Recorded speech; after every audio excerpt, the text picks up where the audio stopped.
बहुत अच्छी तरीके से चल रही होगी। सबसे पहले उस बात के लिए तुमको सॉरी, जिसके लिए मैं आपको बताऊं कि आपकी कई दिनों से वीडियो नहीं मिल पा रही थी, क्योंकि कई दिन हो गए, आपके लगभग एक हफ्ता सा निकल गया, आपके लिए वीडियो आई नहीं थी इसी टॉपिक की। 4 चैप्टर तक हम कर चुके थे, 5वें चैप्टर आए नहीं, क्योंकि जो है मेरी तबीयत थोड़ी सी खराब हो गई थी। अब आपकी कंटिन्यूस आपको वीडियो मिलती रहेगी, चिंता मत कीजिएगा। बच्चों ने परेशान करते, मतलब कई सारे कमेंट आए बच्चों के, सर अगली वीडियो कब आएगी, अगली वीडियो कब आएगी। अब यहाँ से आपका बिल्कुल एकदम प्रॉपर तरीके से आपको डेली टू डेली वीडियोस मिलती हुई चलेंगी। तो आज हम चैप्टर नंबर 10 करने वाले, सॉरी चैप्टर नंबर 5 करने वाले हैं, क्लास 10th मैथ्स का। देखो थोड़ा सा हाइपर हो रहा है, क्योंकि थोड़ा बहुत अभी भी प्रॉपर तरीके से ठीक नहीं है। तो आज की एपी के जो है आपका चैप्टर नंबर 5 है, और आप क्लास 10th मैथ्स के आज हम बहुत important question, previous year questions को डिस्कस करने वाले हैं, जो कि हम सीरीज में पढ़ रहे हैं। ठीक है, तो करते हैं शुरू। सबसे पहले इससे शुरू करने से पहले हम क्या करेंगे, इसका थोड़ा सा रिवीजन करेंगे, अरिथमेटिक प्रोग्रेशन का थोड़ा सा क्या करेंगे, रिवीजन करेंगे। यानी क्वेश्चंस को थोड़ा सा मैं समझा दूं आपको इसके फॉर्मूलों के बारे में। ठीक है, थोड़े से फॉर्मूलों को समझ लेते हैं। चलिए फॉर्मूलों को समझ लेते हैं। किसी को कोई परेशानी दिक्कत हो तो मुझे कमेंट करके जरूर बताते हुए चलना। ओके, चलो भाई, कोई वॉइस वगैरह किसी भी वगैरह का इशू हो तो मुझे कमेंट करते हुए चलना। तो आप लोगों को, और आप लोगों की जो कमेंट्स है और जो आप लोगों की लाइक्स का रेशियो है वो डाउन होता हुआ जा रहा है, मैं देख रहा हूँ कई वीडियोस में। तो आप लोग प्लीज वीडियो को लाइक कर दिया करो, क्योंकि ये जो सीरीज चल रही है ना, ये आपके लिए बहुत बहुत, मतलब मैं क्या ही कहूँ, इतनी ज्यादा इंपॉर्टेंट सीरीज है। तो पूरा खत्म हो जाए मैथ, पूरा मैथ के जब इंपॉर्टेंट क्वेश्चन आपको मिल जाए, इसकी पीडीएफ मैंने देखो आपको टेलीग्राम पर डलवा दी है, वहां पर जाकर देख लीजिएगा, मिल जाएगी। ये जो सीरीज चल रही है जब तक खत्म होगी ना, जब खत्म होने के बाद जब आपके पास क्वेश्चंस का कलेक्शन पूरा इकट्ठा हो जाएगा, उसको जब आप ट्राई करोगे ना, तब आपके लिए बहुत बहुत ज्यादा बेनिफिट होगा। क्योंकि आप जब पेपर करने बैठोगे ना, तो इन क्वेश्चन से बाहर आपको एक भी सिंगल क्वेश्चन आपको देखने को नहीं मिलेगा। डिजिट चेंज हो सकती है, लेकिन क्वेश्चन का कॉन्सेप्ट यही रहेगा जो मैं पढ़ाने वाला हूं। ठीक है, पहला फॉर्मूला आता है nth टर्म, जिसको हम बोलते हैं nवा पद। तो होता क्या है, an बराबर a plus n minus 1 into में d। सेकंड फॉर्मूला आता है आपका क्या, श्रेणी का योगफल, सॉरी n पदों का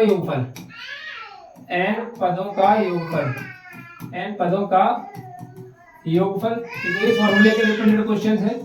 n पदों के योगफल के दो फॉर्मूले हैं, Sn बराबर n/2 2a plus n minus 1 into D. देखो कोई भी बच्चा अगर ये कह रहा होगा सर इसको पहले एक बार एक्सप्लेन कर दो, तो देखो पहले मेरी मैराथन क्लासेस हैं जिसमें मैंने आपको पूरा एपी एकदम अच्छी तरीके से पूरा एनसीईआरटी के क्वेश्चंस को सॉल्व करा के कराया है। आप वहां पर जाकर देख लेना, रिवीजन बैच के अंदर भी जाकर के देख सकते हो। ठीक है, रिवीजन बैच के अंदर भी जाकर देख सकते हो माय डियर स्टूडेंट्स। लेकिन यहाँ पर प्लीज यहाँ पर मत कहना, क्योंकि यहाँ पर मैं सिर्फ आपके लिए क्या लेकर आया हूँ, ज्यादा समय नहीं लूंगा, क्योंकि अब क्वेश्चन है 15-20 क्वेश्चन है, 15-20 क्वेश्चंस को अगर मैं सोल्व कराऊंगा, अप्रॉक्स अगर मैं 2 मिनट एक क्वेश्चन को देता हूं, तो लगभग 40 मिनट 20 क्वेश्चन में तो हो ही जाएंगे। ठीक है, तो अगर यहाँ पर मैं इसको भी समझाऊंगा तो 2 घंटे का लेक्चर हो जाएगा, और मैं आपका टाइम वेस्ट नहीं करना चाहता। ये जो स्पेसिफिक क्लास है, ये आपके लिए इंपोर्टेंट क्वेश्चंस के रिगार्डिंग है, जो प्रीवियस ईयर में पूछे गए हैं, इंपोर्टेंट कॉन्सेप्ट है, जिनसे पेपर आपका आएगा, और 101% इन्हीं से आपका पेपर आएगा, देख लेना। ठीक है, चलिए अब सेकंड जो फॉर्मूला आता है वो क्या है आपका, सेकंड फॉर्मूला है Sn बराबर n/2 a plus A N. ठीक है, सेकंड फॉर्मूला है आपका a प्लस ए एन वाला। और एक और फॉर्मूला है जो आपको याद रखना है, वो कौन सा फॉर्मूला है सर, ए एन जब निकालते हैं तो Sn माइनस 1 वाला। ठीक है, इंपोर्टेंट कॉन्सेप्ट है ये। अच्छा, एपी की जांच कैसे करते हैं, एपी की जांच एपी की जांच कैसे करते हैं, एपी की जांच का फॉर्मूला अगर आप याद रख सकते हो तो आराम से, बहुत सिंपल है, T1 T2 minus T1 T3 minus T2। अगर ये आपस में बराबर आते हैं तो एपी बराबर है, यानी एपी है। अगर ये आपस में बराबर नहीं आते तो एपी नहीं है। Is it clear? देखो ये फॉर्मूले हैं आपको जो अच्छी तरीके से आने चाहिए, याद होने चाहिए। किसी को कोई आपत्ति परेशानी दिक्कत हो तो मुझे कमेंट करके जरूर बताते हुए चलिएगा। चलिए, तो पहला क्वेश्चन आपकी स्क्रीन के सामने, बताओ कौन करेगा इस क्वेश्चन को। सॉल्यूशन करते हैं इसका शुरू क्वेश्चन से। और क्वेश्चन बहुत जबरदस्त है माय डियर फ्रेंड्स, क्वेश्चन बहुत ज्यादा जबरदस्त क्वेश्चन है। सभी क्वेश्चन प्रीवियस ईयर हैं, और इतने इंपोर्टेंट टाइप के क्वेश्चन है कि मैं अब आपसे क्या ही कहूं। इन क्वेश्चन से बाहर आपका बोर्ड का पेपर ना तो गया है और ना जाएगा, डेफिनेटली इसी से आएगा। समझ लो, डेफिनेटली आपका इसी से पेपर बनकर आएगा। तो बताओ इसका आंसर क्या होगा, जल्दी से कमेंट बॉक्स में वीडियो को पॉज करो, इसका आंसर बताओ मुझे सॉल्व करके, तब तक मैं इसको सॉल्व करता हूँ। समांतर श्रेणी 3, 7, 11, 15 का कौन सा पद 499 होगा। तो जब कभी क्वेश्चन आए कौन सा पद 499 होगा, तो हम लिख लेंगे माना n वा पद 499 होगा। अच्छा एक चीज और मैं आपको बताना भूल गया हूँ, सॉरी, बताइए। मैं ये कह रहा था कि अगर जैसे आप हमारे जैसे पढ़ रहे हैं, जितने भी बच्चे पढ़ रहे हैं, तो आप लोग ये जो है मुझे एक जो है अपनी एक डिमांड के अकॉर्डिंग या फिर अपनी एक कॉन्सेप्चुअली चीज के अकॉर्डिंग, क्योंकि देखो मुझे तो ऐसा लगता है कि लगभग मैंने बहुत कुछ पढ़ा दिया आपको, लेकिन अगर आपको ऐसा लगे कि ये सर ये कॉन्सेप्ट मुझसे रह गया है पढ़ाने से या फिर आपको नहीं आता है, तो उसको मुझे कमेंट करके बता देना, किसी भी टॉपिक से रिलेटेड, साइंस हो, आपकी मैथ हो, आपकी हिंदी हो, आपकी सामाजिक हो, आपकी सोशल साइंस हो, जिस भी टॉपिक से रिलेटेड कि इस टॉपिक को सर एक बार दोबारा बता दीजिए या इस टॉपिक को एक बार समझा दीजिए, या मैथ में इस तरीके का ये क्वेश्चन नहीं होते सर, हम पे ये क्वेश्चन नहीं होते, तो इस पर मैं वीडियो बना सकूं, ठीक है। क्योंकि अब ये तो मेरे हिसाब से जो मैंने पढ़ाना था वो पढ़ा चुका, अब मैं रिवीजन के लिए बैच चल रहा है, रिवीजन पढ़ा रहा हूँ, मोस्ट इंपोर्टेंट क्वेश्चंस करा रहा हूँ, जैसे बच्चों ने कहा सर मोस्ट इंपोर्टेंट क्वेश्चन दीजिए, वो करा रहा हूँ, सॉल्यूशन सहित दीजिए तो सॉल्यूशन सहित करा रहा हूँ। लेकिन अगर आपके पास कोई और चीज ऐसी है जिसकी जरूरत आपको है और मैं वहां तक नहीं पहुंच पा रहा हूं, यानी मेरी थिंक जो वहां तक नहीं पहुंच पा रही, तो आप मुझे कमेंट करके टेलीग्राम पे कमेंट कर दो, या फिर आप मुझे वीडियो के बीच में उसमें कमेंट बॉक्स में कमेंट कर दो, मुझे बता दो, जिससे मैं उस पर वीडियो काम कर सकूं, ठीक है। तो प्लीज वो आप मुझे जरूर बताइएगा। तो माना n वापस 499 है, तो n वापस यानी an बराबर क्या दिया हुआ है आपको, 499 दिया हुआ है, ठीक है सर। कितना दिया हुआ है, 499 दिया हुआ है। अच्छा a की वैल्यू क्या होती है, a यानी पहला पद होता है, तो a बराबर कितना हो जाएगा, 3 हो जाएगा। d कैसे निकालते हैं, t2 माइनस t1 करते हैं, t2 माइनस t1 यानी ये होता है t1, ये होता है t2, ये होता है t3, तो d बराबर हो जाएगा t2 की जगह पर 7 आएगा और t1 की जगह पर 3 आएगा, ठीक है। तो 7 में से 3 जाएगा तो कितने बचेगा आपका, 4 बच जाएगा। d की वैल्यू क्या हो जाएगी आपकी, ये हो जाएगी, ठीक है। an हो गया, a हो गया, d हो गया, तो हमको चाहिए क्या, n की वैल्यू चाहिए, क्योंकि कौन सा पद पूछा, तो n वां पद। तो हम कह देंगे कि an बराबर a प्लस an बराबर a plus n minus 1 into D. तो an की जगह पर 499, a की जगह पर कितना है, 3 है, n की जगह पर n ही रहेगा और d की जगह पर हो जाएगा 4 आपका। तो 3 को इधर लाऊंगा जब, तो 499 माइनस के 3 n माइनस 1 इंटू डी की जगह पर क्या आएगा, 4 आएगा, ठीक है। चलो तो 499 से 3 जाएगा तो कितना बचेगा, 4 9, और कितना बचेगा इसमें से 6 इज इक्वल्स टू में 19 इंटू में 4 से इसको कैंसिल करें हम। ये क्वेश्चंस आपके लिए बहुत जरूरी है, इनको कमेंट बॉक्स में जवाब देते हुए चलिएगा, जिन पर आते हैं 4 1 4, 4 2 8, 4 8 सॉरी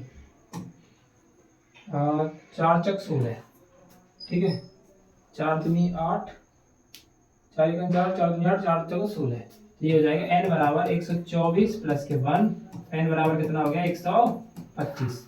क्या आंसर आ गया आपका, 125 आपका आंसर निकल करके आ गया। 125 जो है आपका आंसर निकल करके आ गया। कौन सा पद 499 है, तो 125वां पद आपका 499 है। क्लियर, स्क्रीनशॉट लेना चाहो तो उसको ले सकते हो, नहीं तो ये आपको सब पीडीएफ में मिल जाएगा। चलिए सेकंड क्वेश्चन को सॉल्व करो, वीडियो को पॉज करो और सॉल्व करके बताओ इसका आंसर क्या होगा। सॉल्व करके बताओ इसका आंसर क्या होने वाला है।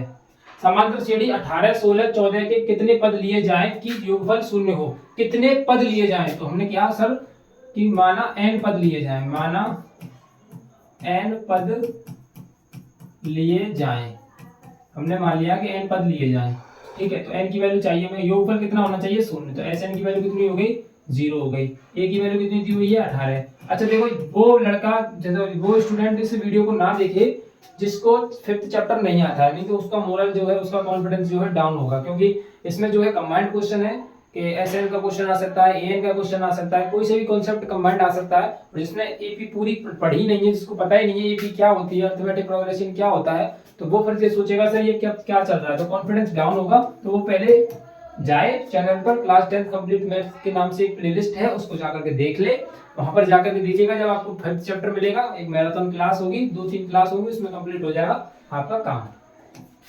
16 में से 18 को कर देंगे माइनस, तो डी की वैल्यू आ जाएगी -2। अच्छा डी आ गई, ए आ गई, एसएन 0 है, एन निकालना है हमको, तो फॉर्मूला होता है एसएन बराबर n/2 2a plus n minus 1 into में d। एस एन की जगह पर 0 रखूंगा, n बट्टे 2, ए की जगह पर मैं 18 रखूंगा, n की जगह पर मैं क्या रखूंगा, n की जगह पर कुछ भी नहीं है मेरे पास तो मैं नहीं रखूंगा, d की जगह पर है माइनस का 2। ठीक है, ये सब किस में चला जाएगा, 0 में चला जाएगा, तो हमारे पास बचा 0 बराबर n भी 0 में चला जाएगा, तो ये हो जाएगा 18 दूनी 36 प्लस n माइनस 1 इंटू में 2। 36 को इधर ले जाऊंगा तो माइनस के 36, n माइनस 1 इंटू में माइनस के 2, माइनस से माइनस कैंसिल, 36 से क्या बार कैंसिल हो जाएगा, ये 18 बार, तो n बराबर कितना आ जाएगा 19। तो कितने पद लिए जाए कि योगफल शून्य हो, तो 19 पद लिए जाएंगे तो योगफल कितना हो जाएगा आपका, शून्य हो जाएगा। तो योगफल कितना हो जाएगा आपका, शून्य हो जाएगा। Is it clear? चलिए, इस तरीके से क्वेश्चंस को आप करोगे, इस तरीके से आपका कॉन्फिडेंस बूस्ट होगा, तभी आपको मजा आएगा, समझ लो, तभी आपको क्या मजा आएगा क्वेश्चंस करने में, क्वेश्चन को देखने में। और कुछ बच्चे ऐसे हैं जो कि वीडियो को देखते हैं, 2-4 मिनट 5 मिनट देखते हैं और फिर भाग जाते हैं। मैं बता रहा हूँ, जो बच्चा इस वीडियो को पूरा एंड तक देखता है उसकी अरिथमेटिक प्रोग्रेशन का पूरा रिवीजन हो जाएगा और उसको क्वेश्चंस मिलेंगे एकदम धांसू और कॉन्सेप्ट मिलेंगे एकदम धांसू, उसका रिवीजन होगा इतना बेहतर वाला कि वो खुद ही सोचेगा कि हाँ यार एकदम बढ़िया रिवीजन हुआ है, समझ रहे हो। बीच में से भाग जाओगे तो यार फिर इसकी किस बात के ऊपर गारंटी है। बीच में से मत भागा करो यार, समझे, सभी लोग कोई भी मत भागा करो। अब कुछ बच्चे कहते हैं सर आप पढ़ाते हुए चलते हो, डायरेक्ट काम करते चलते हो, काम करते चलते हो, थोड़ा बहुत बातचीत क्या करो, तो देखो 1 घंटे का वीडियो है, उसमें आप कितनी देर आपसे बात करूं, फिर क्वेश्चन को कराऊं, फिर वीडियो की लेंथ बढ़ जाती है, आपका टाइम वेस्ट होगा। तो क्वेश्चन करते समय आप थोड़ा बहुत एंजॉय कर लिया करो, क्योंकि अब देखो मैं आपसे बात भी करूं फिर क्वेश्चन को भी कराऊं तो कितना लंबा वीडियो हो जाएगा, इस क्वेश्चन कराने में ही काफी टाइम लग जाता है। फिर समझाता हूं उसको, 3D a plus B, a minus B और a माइनस 3b का 20 पदों का योग क्या होगा, इसके 20 पदों का योग क्या होगा। ठीक है, इसके क्या 20 पदों का योग हमको बताना है। तो सबसे पहले हमको चेक करना है कि ये एपी है कि नहीं है, एपी है कि नहीं है, क्योंकि 3D लिखा हुआ है तो यहाँ तक ये एपी होगी, बट एक बार चेक कर लेते हैं, ठीक है, कोई दिक्कत नहीं है। तो चेक कैसे करोगे, T2 माइनस के T1 बराबर T3 माइनस के T2। तो T2 क्या है अपना, a माइनस बी है, T1 क्या है, a प्लस ए माइनस का मल्टीप्लाई हो जाएगा, और ये T3 क्या है, a माइनस के 3b माइनस a प्लस के b, ए से कैंसिल, ए से कैंसिल, माइनस के 2b और माइनस के 2b, सही है, ए भी तो भाई ये है। अब इसके 20 पदों का योग चाहिए, 20 पदों का मतलब क्या हो गया, n की वैल्यू 20 हो गई, a की वैल्यू क्या हो गई, a प्लस b हो गई, और d की वैल्यू क्या हो जाएगी, कितना निकला है, माइनस के 2b हो जाएगी, d की वैल्यू क्या हो जाएगी, माइनस के 2b हो जाएगी। 20 पदों का योग चाहिए तो Sn बराबर लगा दो फॉर्मूला, n बट्टे 2 2a plus n minus 1 into में d। 20 n की जगह पर क्या जाएगा 20, a की जगह पर क्या आएगा a प्लस b, और n की जगह पर 20 और d की जगह पर क्या आएगा माइनस के 2b। ठीक है, ये हो जाएगा आपका 10, 2 से मल्टीप्लाई करें 2a प्लस के 2b, और ये हो जाएगा आपका 19 माइनस का 2b, 10 2a प्लस के 2b और माइनस के 19 दूनी कितना हो जाएगा 38b, 10 2a 38b में से b जाएगा तो कितना बचेगा माइनस के 36b, माइनस के 36b। अब इसमें से क्या करो, ज्यादा करो तो 2 कॉमन ले सकते हो, इसमें से क्या कर सकते हो 2 कॉमन ले सकते हो।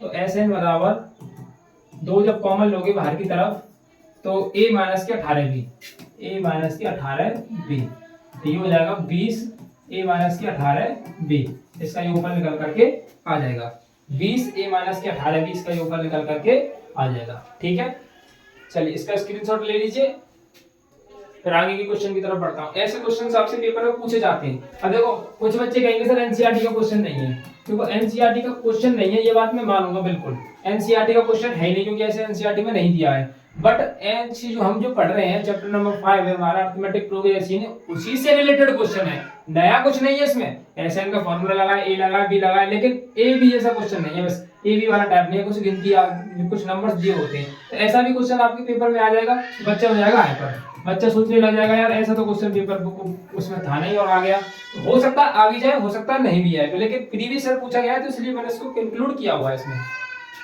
ठीक है, जबरदस्त क्वेश्चन है, अच्छा क्वेश्चन है। चलो क्वेश्चन नंबर 4 देखते हैं और फिर इसका सॉल्यूशन।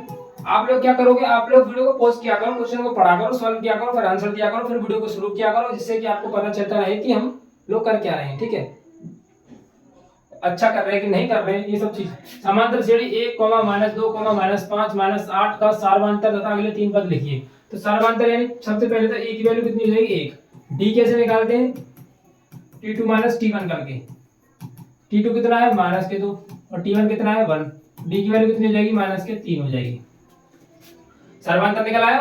अब अगले 3 पद और लिखने हैं। सर्वांतर कितना है 3 कम करना है। सर्वांतर का मतलब -3 ही तो है सर्वांतर का मतलब। तो -8 में से जब 3 कम करोगे तो क्या आ जाएगा 11। 3 कम करोगे तो 14, 3 कम करोगे तो 17। तो अगले 3 पद कौन से हो जाएंगे -11, -14, -17। और तुम यकीन नहीं मानोगे, ये प्रीवियस ईयर क्वेश्चन पूछा गया है, कई बार पूछा गया है इस तरीके का कॉन्सेप्ट। आपके एनसीईआरटी में भी ऐसे क्वेश्चन दिए हुए हैं। यदि एपी है तो आगे के 4 पद ज्ञात करो, 5 पद ज्ञात करो, इस तरीके का क्वेश्चन भी आपके पेपर में आता है। क्लियर कर लोगे, ऐसा क्वेश्चन आएगा तो कुछ नहीं है, बस आपको सर्वांतर निकालना है। सर्वांतर पता चल जाए क्या है -3 है, यानी 3 कम करते चलो। तो 8 में से 3 कम करो -11, 3 और कम, ये तो -3 है तो कम करते चलोगे 8 और 3 11, 11 और 3 14, 14 और 3 17, इस तरीके से। चलो अगला देखो क्वेश्चन नंबर 5। इसका सॉल्यूशन बताओ, देखते हैं किसका आंसर करेक्ट आता है। यदि किसी समांतर श्रेणी का चौथा पद, अब देखो ये बहुत अच्छा कॉन्सेप्ट है, यहाँ पे एक बार मैं समझा देता हूँ। समांतर श्रेणी का चौथे पद की बात करें ना, तो आपको ये नहीं कि मतलब A3 A4 इस तरीके से मत लिखो, बहुत नॉर्मल कॉन्सेप्ट बताऊंगा, बहुत आसान सा। चौथा पद कह रहा है तो ये कम करके लिख दो। कम करके कैसे, A+3D डायरेक्ट लिखो। चौथा पद यानी A+3D 64 है, इक्वेशन होगी फर्स्ट डायरेक्ट। ठीक है, 54वां पद क्या मन है, सॉरी 54वां पद क्या है 61। तो 54वां पद मतलब हो गया A+53D। A+53D कितना दिया हुआ है 61 दिया हुआ है। तो उसका सार्वधातुक कितना होगा। अब हमको तो दो इक्वेशन मिल गई हैं। अब इन दोनों इक्वेशन को सर एलिमिनेशन यानी विलोपन विधि से सॉल्व कर सकते हैं। तो घटाने पर माइनस, ये माइनस हो जाएगा, ये माइनस, ये दोनों कट गए। 3 - 53 कितना बचेगा -50D, और यहाँ पर कितना बचेगा -3। माइनस से माइनस कैंसिल, तो डी की वैल्यू आ गई 3/50। ये आपका आंसर निकल करके आ गया।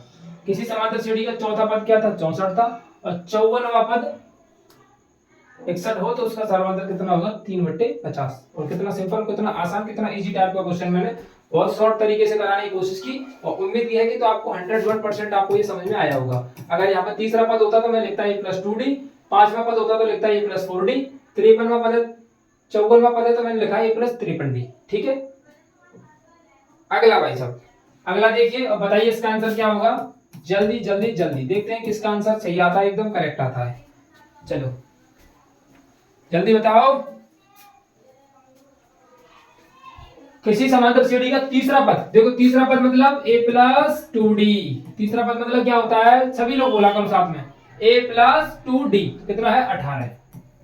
अच्छा, 7वां पद A+6D कितना 30 है। सबसे पहले तो A और D निकाल लो, विलोपन विधि लगाओ, माइनस हो जाएगा, ये माइनस हो जाएगा, ये माइनस हो जाएगा, ये कट जाएगा, ये हो जाएगा 4D, और यहाँ पर बचा आपका 12, 10 20 30 12 बचेगा। तो ये D की वैल्यू आ गई आपकी 3, क्योंकि 4 दिया क्या होते हैं 12 होते हैं। तो D की वैल्यू कितनी आ गई 3। D की वैल्यू को समीकरण 1 में रखने पर ये समीकरण 1 है और ये समीकरण 2 है।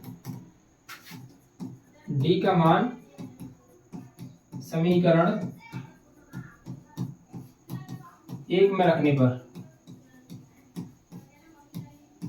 D का मान समीकरण 1 में रख दे तो A+2 इंटू डी की जगह पर क्या है 3 बराबर में 18, 3 दूनी 6 हो जाएगा। तो 18 माइनस के 6, A बराबर 18 में से 6 गया तो कितना बचेगा 12।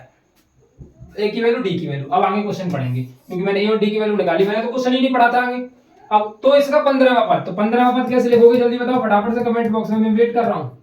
जल्दी बताओ 15वां पद कैसे लिखोगे, जल्दी बताओ, जल्दी बताओ 15वां पद कैसे लिखोगे। A+14D कैसे लिखोगे 14D। तो A की जगह पर कितना आया है 12, D की जगह पर कितना आया 3, 12 प्लस 14 का 14 14 14 42, और 42 और ये कितना हो जाएगा आपका 54, 40 50 और 2 2 4, 54 आंसर आ जाएगा। तो 15वां पद कितना होगा इसका 54 होगा। क्लियर। पहले कमेंट बॉक्स में कमेंट करके बताओ यहाँ तक सब ओके। थम्स अप का साइन शेयर करो यार सभी लोग, मुझे मजा नहीं आता जब तक आप लोग कोई कमेंट नहीं देख लेता हूँ, प्यारी प्यारी सी कमेंट, आपका आप लोगों का प्यार नहीं देख लेता हूँ ना, जब तक मुझे मजा नहीं आता। रोटी रोटी नहीं पचेगी, मतलब ये सेशन नहीं पचेगा, मजा नहीं आएगा तो आप लोग थोड़ा सा प्यार नहीं कर दोगे। जल्दी से कमेंट करो इसमें। चलो अगला देखो सर, बहुत अच्छा क्वेश्चन है और ऑब्जेक्टिव टाइप पूछा जाता है ये। और एक नहीं कई बार पूछा गया। ए और बी का समांतर माध्य लिखिए, तो ए और बी का समांतर माध्य कैसे लिखोगे, ये ए है और ये बी है, समांतर माध्य लिखना होता है दोनों को जोड़ के डिवाइडेड बाय 2, इसको बोलते हैं समांतर माध्य। समांतर माध्य इंग्लिश में बात करो तो इसको बोलते हैं अर्थमेटिक मीन। अर्थमेटिक मीन समांतर माध्य, यानी दो संख्याओं का समांतर माध्य निकालना है तो दोनों को जोड़ को डिवाइड बाय 2, 3 का निकालना है तो तीनों को जोड़ के डिवाइड बाय 2 डिवाइड बाय 3, यानी a प्लस बी अपॉन 2। ऐसा क्वेश्चन पूछा गया है पेपर में कि a और b का समांतर माध्य लिखिए, तो ऑप्शन दिए होंगे आपको a प्लस बी, आपको ऑप्शन दिए होंगे a/2 b/2, आपको ऑप्शन दिए हुए होंगे a प्लस b/2 इस तरीके से। तो आपका ऑप्शन कौन सा सही होगा, a प्लस बी अपॉन 2, यानी दोनों को जोड़ के डिवाइडेड बाय 2। ठीक है, चलो अगला क्वेश्चन भाई बहुत बहुत बहुत ही जबरदस्त क्वेश्चन है, जबरदस्त क्वेश्चन है। देखते हैं कौन का जवाब आता है। 1 मिनट का टाइमर है आप सभी लोगों के पास में। चलो 1 मिनट का टाइमर लगा दूं, टाइमर लगा देता हूं। चलो ठीक है, 1 मिनट का टाइमर लगा देता हूं। टाइमर कहाँ है इसका, चलो 1 मिनट का टाइमर लगा दिया, जो टाइमर स्टार्ट हो गया आप सभी लोगों का। बताओ इसका आंसर क्या होगा। देखते हैं किसका कमेंट एकदम सही आता है और एकदम जबरदस्त आता है। समांतर श्रेणी में होंगे यदि m का मान है, बताओ।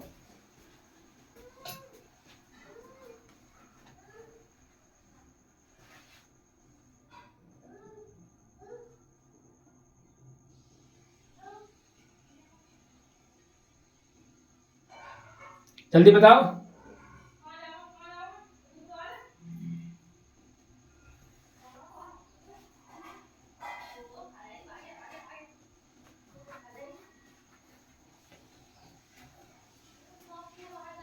जल्दी बताओ, किसी का भी आंसर नहीं आया भाई अभी तक तो।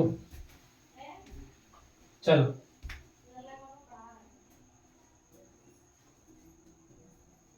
टाइम अप, टाइम अप हो गया। देखो अगर ऐसा कभी भी क्वेश्चन आए कि m के किस मान के लिए समांतर श्रेणी में होंगे, तो हमको एक कॉन्सेप्ट कौन सा लगाना है कि समांतर श्रेणी में होने वाला कॉन्सेप्ट। समांतर श्रेणी में होने वाला कॉन्सेप्ट कौन सा होता है, t2 माइनस के t1 बराबर में t3 माइनस के t2।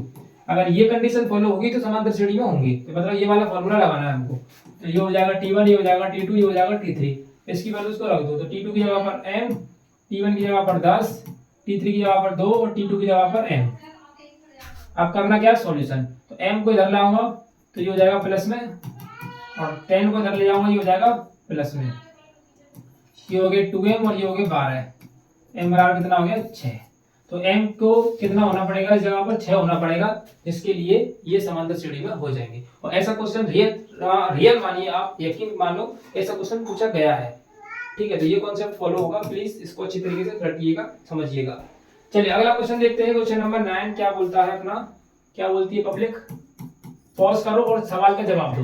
यदि a बराबर 9 माइनस के 5n है, समांतर श्रेणी AP का nवां पद है, तो सर्वांतर लिखिए। तो ये क्या होता है, nवां पद होता है, यानी an बराबर दिया हुआ है 9 माइनस के 5n। तो समांतर श्रेणी का nवां पद है, तो सर्वांतर यानी d की वैल्यू लिखनी है, d की वैल्यू लिखनी है। तो d क्या होता है, d होता है a2 माइनस a1, जिसको हम t2 माइनस t1 बोलते हैं, वो a2 माइनस a1 होता है। ठीक है, तो ये an भी हो सकता है, ये tn भी हो सकता है, पेपर में कुछ भी दिया हो सकता है। मोस्टली आपको an देखने को मिलेगा, अगर आप tn लिखना चाहो तो tn लिख सकते हो। तो हमको चाहिए a1 और a2, तो a1 a2 का यहाँ पर है, n की जगह पर ही तो है, तो हमको क्या करना होगा, सबसे पहले n बराबर 1 रखना होगा क्वेश्चन के अंदर। तो क्वेश्चन के अंदर a बराबर n रखूंगा, 9 माइनस के 5 into 1, तो a1 बराबर 9 माइनस के 5, a1 बराबर हो जाएगा 4। अब रखूंगा n बराबर 2, a2 बराबर 9 माइनस के 5 into 2, a2 बराबर 9 माइनस के 10, a2 बराबर माइनस के 1। एक ये हो गया और एक ये हो गया, a1 हो गया a2 हो गया। तो सर्वांतर कैसे निकलेगा, d की वैल्यू a2 माइनस के a1, तो माइनस के 1 और माइनस के 4, d की वैल्यू कितनी आ जाएगी, माइनस के 5। सर्वांतर कितना हो गया आपका, माइनस के 5 हो गया। सर्वांतर कितना हो गया आपका, माइनस के 5। इस तरीके से आप निकालोगे सर्वांतर वगैरह, जो कुछ भी पूछा जाएगा, d की वैल्यू आपकी निकल करके आ गई। चलो अगला सवाल देखिए, क्वेश्चन नंबर 10 क्या बोलता है, सॉल्यूशन देखते हैं इसका। AP माइनस के 17 माइनस के 12 माइनस के 7 में 11वां पद ज्ञात कीजिए। क्या करना है, 11वां पद। तो 11वां पद होता क्या है, 11वां पद होता है a प्लस 10d। एक कम करके लिखेंगे। अब a की वैल्यू क्या है अपनी, माइनस के 17, और डी कैसे निकालोगी, माइनस के 12 में से माइनस करोगी माइनस के 17 को, तो डी बराबर हो जाएगा माइनस के 12, 1 मिनट,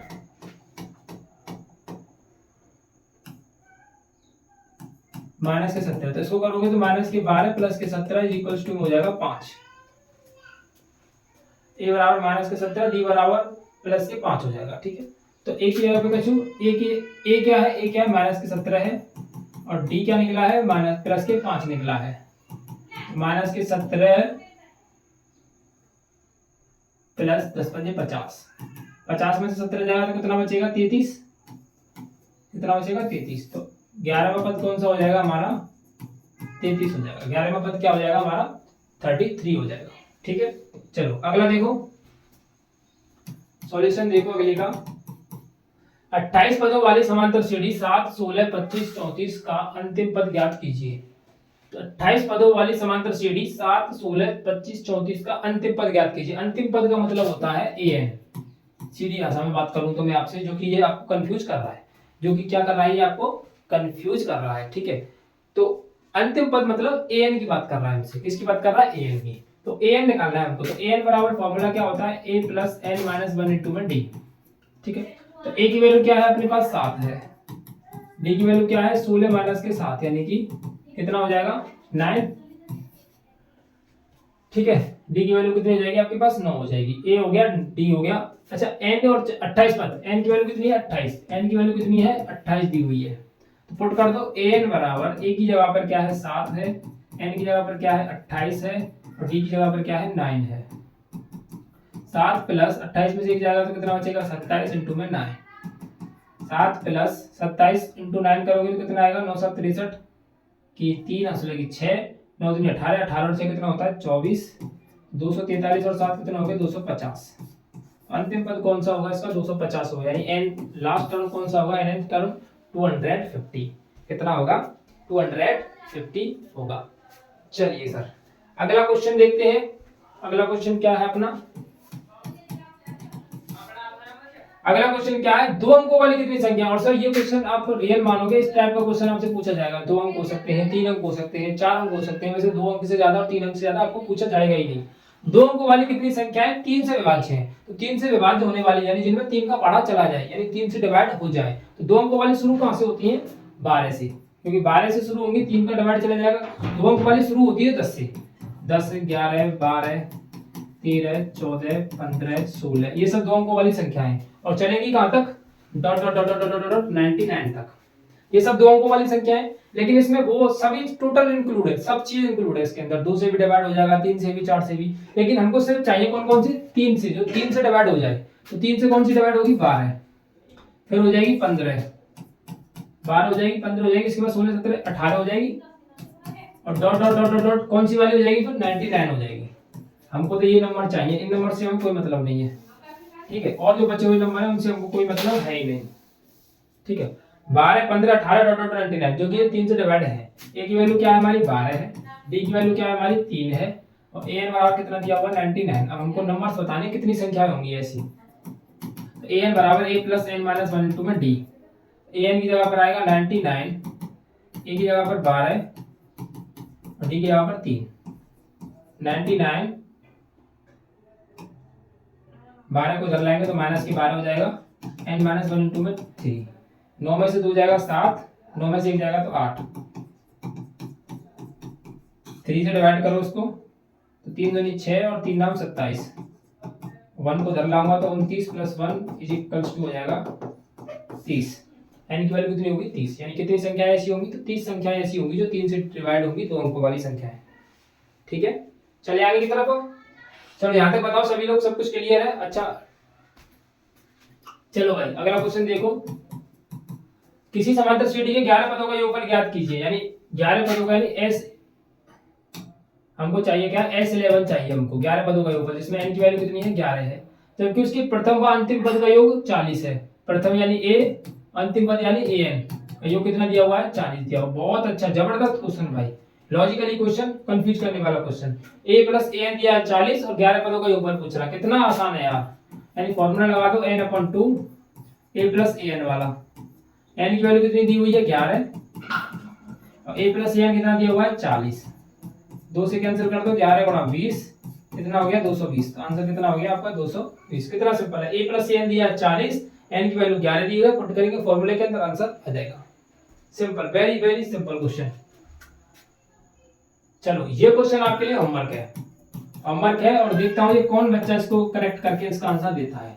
देखो मैं सब कुछ बता दूं आपको। a की वैल्यू दी हुई है 17 और d कैसे निकालोगे, 15 में 17 माइनस करोगे -2 आ जाएगा। कितने पद है यानी लिखने, यानी कि n की वैल्यू पूछा गया है योग, या कि उनका योग कितना हो 81 हो, यानी SN बराबर 81 दिया है, n की वैल्यू बतानी है। फॉर्मूला लगेगा आपका SN बराबर n/2 2a plus n minus 1 into में d।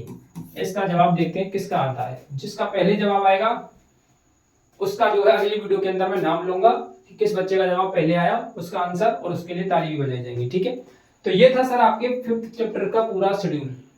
5th चैप्टर का जो 5th चैप्टर के अंदर यानी अरिथमेटिक प्रोग्रेशन के अंदर क्या आपसे पूछा जाएगा, इतने से ज्यादा आपसे कुछ भी नहीं पूछा जाएगा। यकीन मानिए जो कुछ पढ़ रहे हो फालतू का है, समझ लो। ये क्वेश्चन नहीं आता मुझे, ये क्वेश्चन नहीं आता कि ये इतने बड़े क्वेश्चन को कैसे सॉल्व करेंगे।